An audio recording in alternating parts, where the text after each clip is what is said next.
अस्सलामुअलैकुम वरहमतुल्लाहि वबरकातुहू।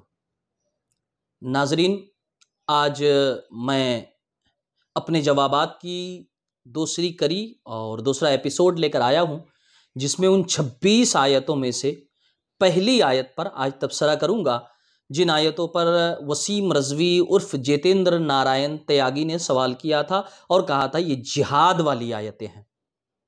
मुझे ऐसा लगा कि उसने कुरान से वो सारी आयतें उठाई जिन आयतों में लफ्ज़ जिहाद इस्तेमाल हुआ है, चाहे उसमें जिहाद का हुक्म हुआ हो, चाहे ना हुआ हो, चाहे किसी और माना में इस्तेमाल हुआ हो।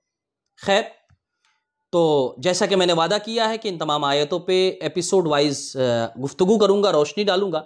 तो आज पहली आयत मैं तरतीबवार लेकर आया हूँ। पहली आयत सूरह बकरा की आयत नंबर 218 आयत है।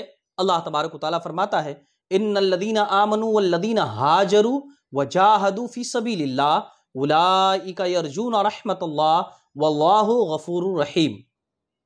तर्जमा आयत का, बेशक वो लोग जो ईमान लाए, इन्नल्लज़ीना आमनू, बेशक वो लोग जो ईमान लाए, वल्लज़ीना हाजरू, और वो लोग जिन्होंने अपना घर बार छोड़ा, हिजरत की, वजाहदू फी सबीलिल्लाह, और अल्लाह की राह में जिहाद किया। यही लफ्ज है उनका काबिल एतराज।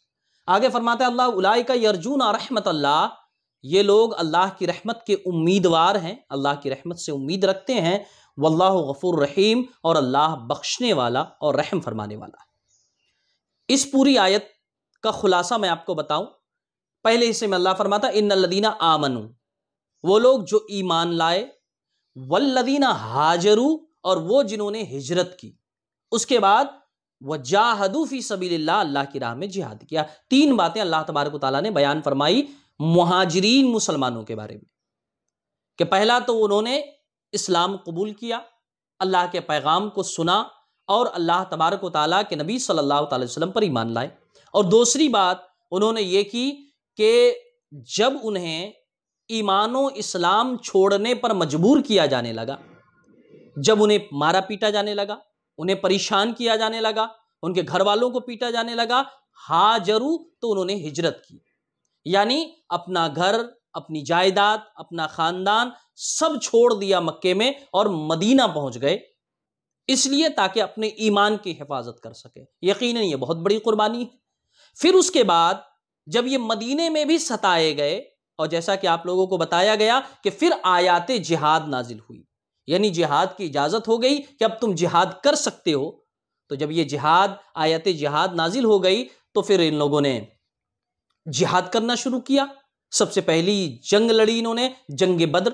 और जंग बद्र का थीम और बैकग्राउंड क्या था, वो मेरे एक वीडियो में इंशाल्लाह उसका लिंक मैं डाल दूंगा डिस्क्रिप्शन में, आप देख लीजिएगा।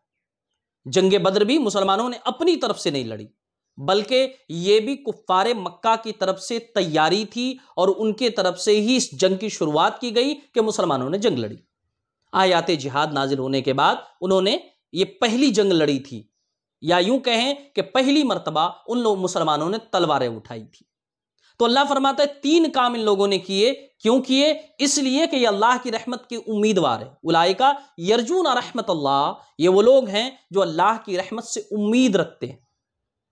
तो ये तीन चीजें उन्होंने की, ईमान लाया, ईमान लाने के बाद उन्होंने काफिरों के जुल्म पर, उनके तशद्दुद पर सब्र किया, और जब हुक्म हुआ हिजरत कर गए, और उसके बाद फिर जवाबी कार्रवाई की जब इजाजत मिली तो इन्होंने जंग भी शुरू कर दी, इन्होंने जिहाद भी किया।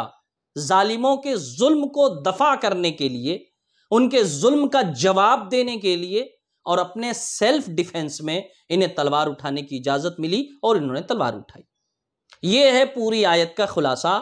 अब जितेंद्र नारायण त्यागी जी या उनके हमनवा, उनके हम मजहब जिनका एतराज है, उनका सवाल है, वो ये कहें कि इस पूरी आयत में, इसके खुलासे में, इसके तर्जमे में कहां यह हुक्म है कि बेगुनाहों को मारो, बेगुनाहों को कत्ल करो।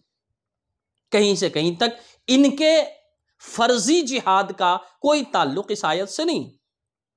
इस्लाम में जो जिहाद है उसके बारे में जिक्र हुआ कि उन लोगों ने जिहादें की क्योंकि उन्हें इजाजत हुई, और ये सारी कुर्बानियां उन्होंने दी। इस्लाम भी लाए, अपना वतन भी छोड़ा, और जब इजाजत मिली तो जान माल हर चीज अल्लाह की राह में लगाकर इन्होंने जिहाद में हिस्सा लिया।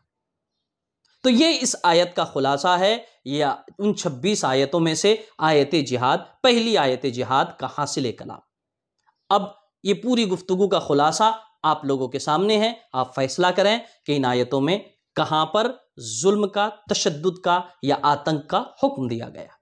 इंशाअल्लाह अब अगली वीडियो में अगली आयत की तौज़ीह व तशरीह के साथ हाजिर होऊंगा। अस्सलामु अलैकुम व रहमतुल्लाहि व बरकातुहू।